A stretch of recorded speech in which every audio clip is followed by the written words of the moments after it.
Hai, Assalamualaikum dan salam sejahtera. Bertemu lagi kita pada hari ini untuk subjek PDPR Matematik tahun 1. Okey, masih lagi dalam tajuk operasi asas iaitu tambah. Hari ini kita nak tengok pula dalam standard kandungan menambah dalam lingkungan fakta asas. Okey, kita hari ini cikgu nak tunjukkan cara-cara untuk menambah dalam lingkungan fakta asas. Lingkungan fakta asas ni contohnya nombor yang kecil-kecil ataupun dia bagi gambar, kita kira. Okey, sekejap lagi kita tengoklah contohnya. Okey, terdapat pelbagai cara untuk kita menambah dalam lingkungan fakta asas. Okey, pertama kita boleh menggunakan jari jemari kita yang cantik ni, yang Allah kurniakan ni. Kita boleh gunakan dia. Jari kita ada 10, boleh guna untuk buat tambah. Okey, yang kedua caranya adalah dengan menggunakan teknik lidi ataupun ada juga sesetengahnya panggil teknik pagar. Apa cikgu guna teknik lidi. Kita panggil teknik lidi lah. Okey. Yang ketiga boleh guna juga kaedah menggunakan garis nombor. Yang keempat, boleh juga kita menggunakan bantuan pembaris kita untuk kita tambah. Okey, macam mana kita nak buat tambah dalam lingkungan fakta asas menggunakan empat kaedah ini? Jom kita tengok lepas ini. Okey, jom kita tengok tambah dalam lingkungan fakta asas. Okey, pertama sekali sebelum kita tambah, kita tengok dulu ayat matematik yang diberi. Seperti contoh di sebelah ini. Okey, kita tengok, kita baca sama-sama ayat matematiknya. 7, ada simbol tambah. Kemudian ada nombor 2, simbol sama dengan. Maksudnya di sini ayat matematiknya adalah 7 tambah 2. 7 tambah 2. Okey, yang ini cikgu nak gunakan kaedah guna jari pun boleh. Okey, kita akan guna kaedah jari. Okey, untuk yang tambah ini. Okey, macam mana nak guna kaedah jari? Selepas kita dah baca ayat matematik tadi, 7 tambah 2 sama dengan berapa? Okey, kita kena pasti pula nombor yang paling besar dalam ayat matematik tadi. Nombor apa? Nombor 7. Nombor 7 lebih besar daripada nombor 2. Tengok ni. Nombor 7 pun kalau kita tengok ni kena guna 2 tangan. 7 lagi besar daripada 2. Jadi nombor yang paling besar tu kita simpan di kepala. Nombor 7 simpan di kepala. Kepala kita yang besar ni kita simpan nombor 7 di sini. Kemudian tambah 2. Nombor yang kecil tu kita masukkan di jari kita. 2. Okey. Kita dah kena pasti nombor besar dan nombor kecil. Jadi kita dah boleh tambah. 7 tambah 2. Ingat? 7 di kepala tambah 2. Okey. 7, 8, 9. Dah dapat jawapan dah. 9. 7 di kepala tambah 2. 7, 8, 9. Jadi 7 tambah 2, jawapan dia adalah 9. Senang saja kan? Okey, sekarang kita nak tengok pula cara menambah dalam lingkungan fakta asas menggunakan kaedah lidi. Tadi kita dah buat kaedah jari. Sekarang kita tengok pula kaedah lidi macam mana. Saya masih lagi menggunakan soalan yang sama, iaitu ayat matematiknya adalah 7 tambah 2. Okey. Sekarang ni kita nak guna kaedah lidi. Kaedah lidi. Okey, sama juga macam tadi, kita kena pasti nombor yang paling besar, iaitu nombor apa? Nombor yang paling besar adalah nombor 7. Nombor kecilnya 2. Jadi nombor 7 ni kita letakkan dia di kepala. Letakkan di kepala. Kepala. Okey. Kemudian kita nak tambah dengan 2. Kalau cara tadi tambah 2 guna jari. Sekarang nak guna kaedah lidi. 2 tambah 2 kita buat lidi. Lidi berapa yang kita nak buat ni? Ikut soalan. Kalau dia kata tambah 2, jadi kita buat lidi 1, 2. Senang je ni. Tadi 7 di kepala. Kemudian kita nak tambah dengan 2. 7 di kepala. Okey. 7 di kepala.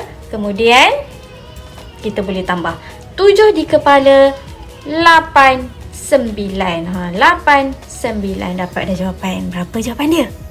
9. Dah siap dah. Mudah je kan. Guna lidi ni kita tulis je. Conteng-conteng lidi saja kat situ. Lepas tu kita kira. Senang je. Okey. Sekarang kita nak buat pula menambah dalam lingkungan fakta asas menggunakan kaedah yang keberapa ni? Kaedah yang ketiga dah ni. Okey, ada tadi cara pertama guna kaedah jari, yang kedua kaedah menggunakan lidi. Sekarang dah kaedah yang ketiga, iaitu kaedah garis nombor. Kaedah garis nombor. Okey, cikgu masih lagi menggunakan soalan yang sama, iaitu 7 tambah 2 sama dengan berapa. Kita nak cari jawapan dia.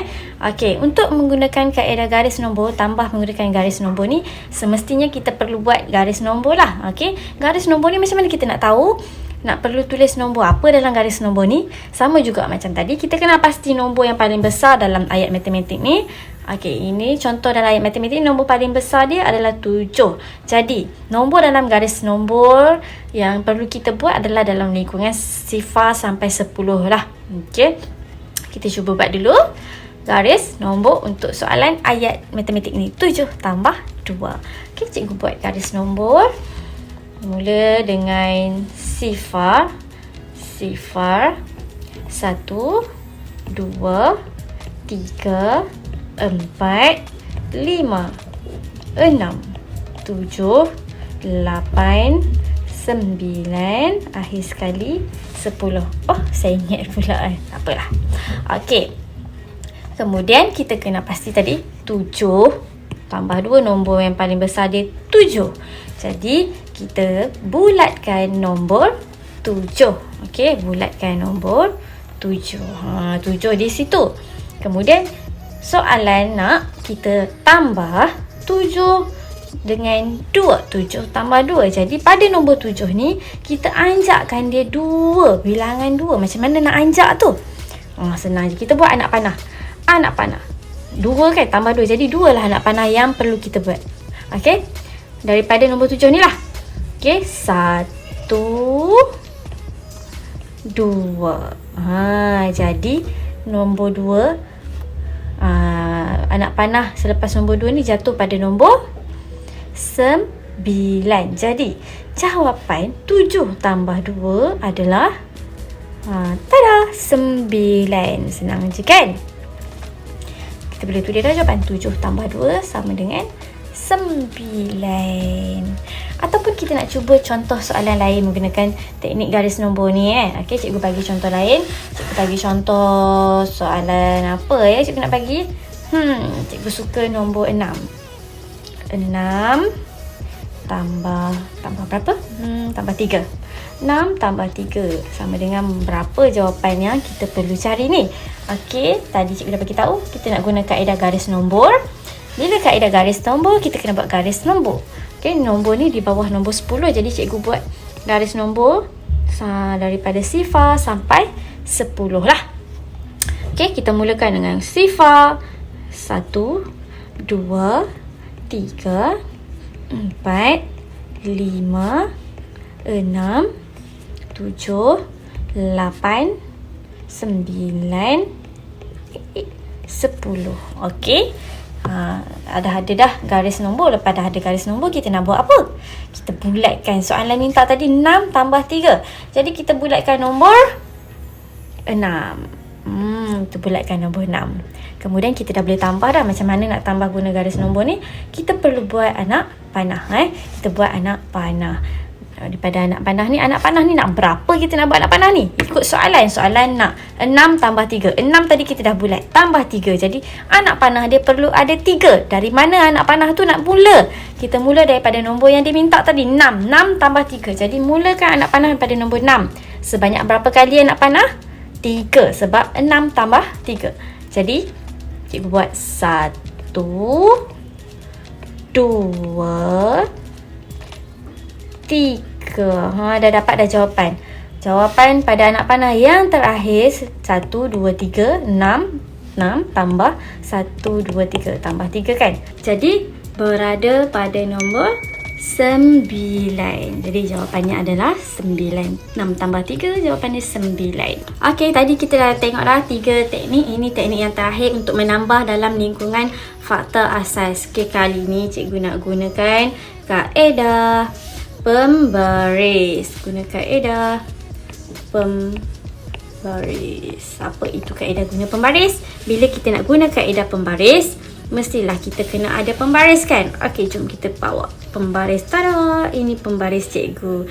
Okey, kaedah pembaris ni sebenarnya sama sahaja macam garis nombor. Cumanya bezanya kita guna bahan mak wujud. Bahan iaitu pembaris. Okey, pembaris ni memang setiap hari kita bawa pergi sekolah kan. Nak masuk peperiksaan pun kita wajib kita bawa pembaris ni kan. Jadi senanglah untuk kita buat tambah menggunakan pembaris. Kalau kamu dapat lihat pada pembaris ni sama macam garis nombor yang kita buat tadi. Ada garis-garis kecil, ada nombor, lagi panjang pembaris awak bawa, lagi panjang lah nombor tu. Kan? Okey, so kita tengok terus kepada soalan. Cikgu tak nak cakap panjang sebab dia lebih kurang je kaedah garis nombor tadi Okey, 7 tambah 2. Jadi kita dah dapat nombor 7 tambah 2. So sekarang kita bulatkan nombor yang diminta. Nombor pertama yang diminta adalah nombor 7. Jadi cikgu bulatkan nombor 7.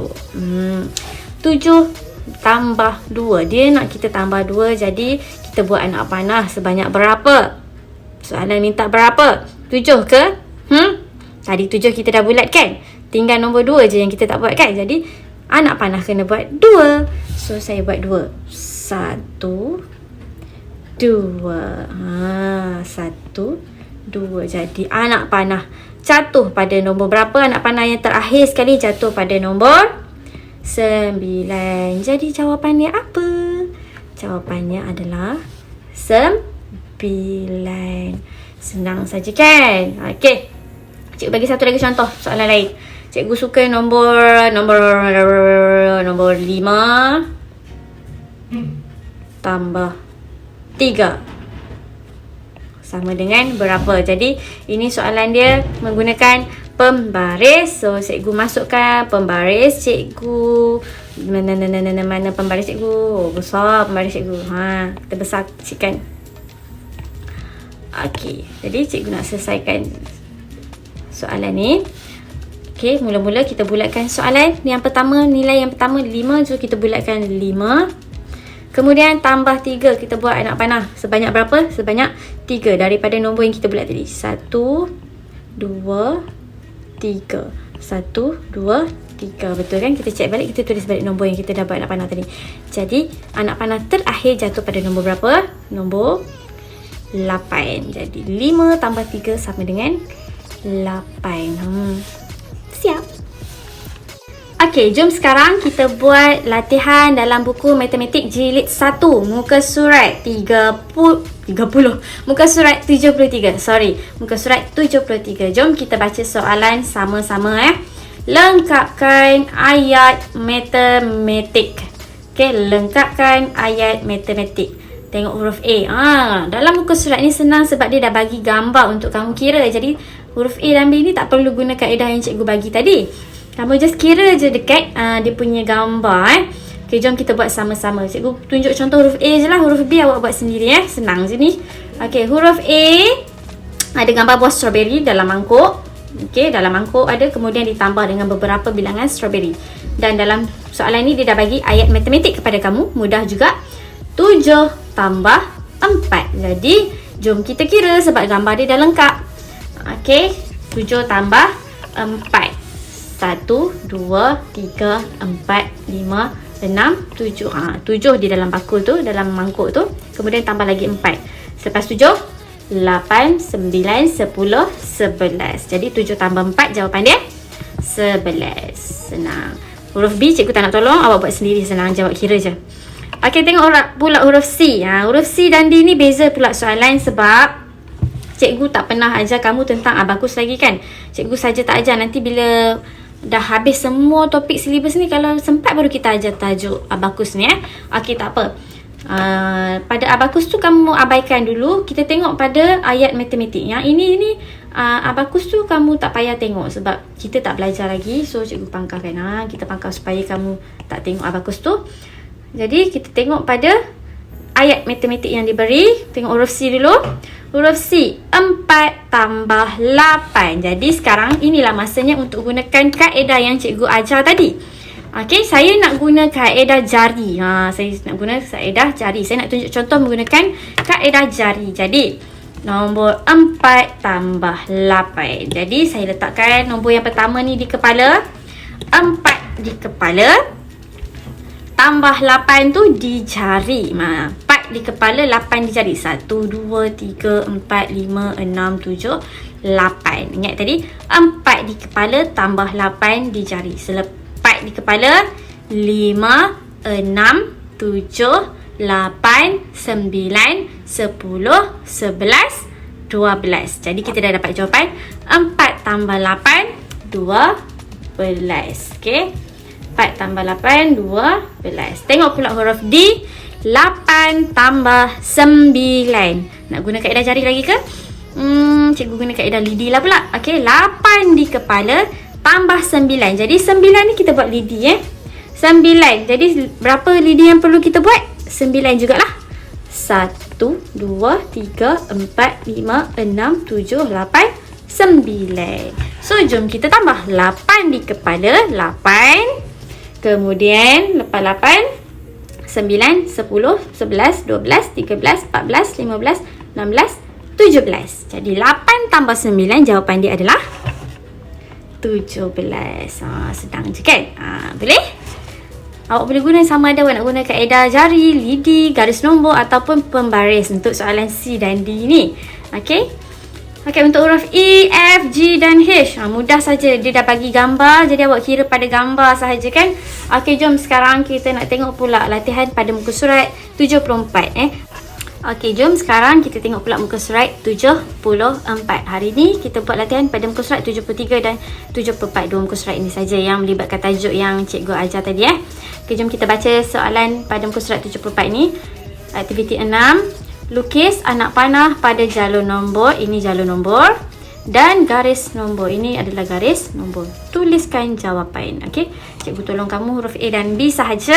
C, D, E buat sendiri Okey, huruf A, kita tengok dulu ayat matematik yang diberi. 6 tambah 8. Sama dengan apa jawapan dia? Okey, bila kita guna jalur nombor atau garis nombor ni, ingat tadi cikgu dah bagi tahu. Anak cikgu dah bunyi. Okey. Bulatkan dulu nombor pertama yang diberi. Ini nombor yang diberi, nombor pertama dia adalah nombor 6. So, kita bulatkan nombor 6. Kenapa kita kena bulatkan nombor yang pertama ni? Sebab sekejap lagi kita nak buat anak panah tambah tu daripada nombor yang dibulatkan inilah. Okey, 6 tambah 8. Jadi kita dah bulat 6 tambah 8 daripada nombor 6 ini Okey, ini dia dah buat dah anak panah. So kita kira balik je betul tak anak panah yang dibagi ni. Salah kan? Salah pula jawapan kita kan? Okey, so kita kira anak panah dia ada berapa? Betul tak? 8. 1, 2, 3, 4, 5, 6, 7, 8. Betul.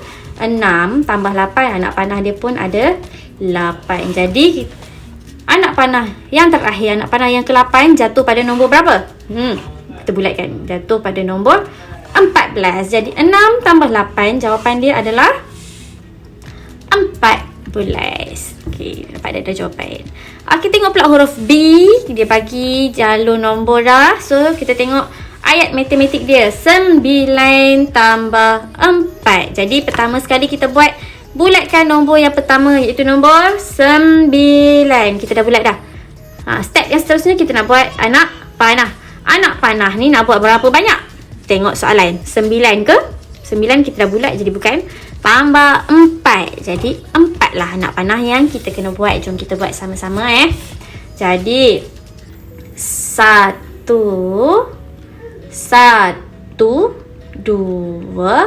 3 4. Okay, kita tulis balik nombor. Betul tak dapat anak panah yang kita buat? Kita check balik supaya kita tak salah.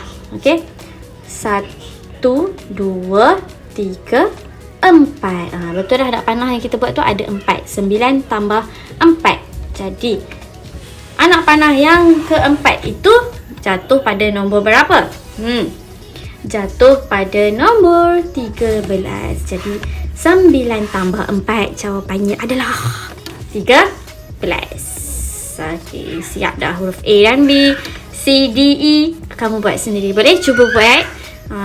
Mudah saja soalannya. Okey, anak cikgu pun dah tunggu dah tu.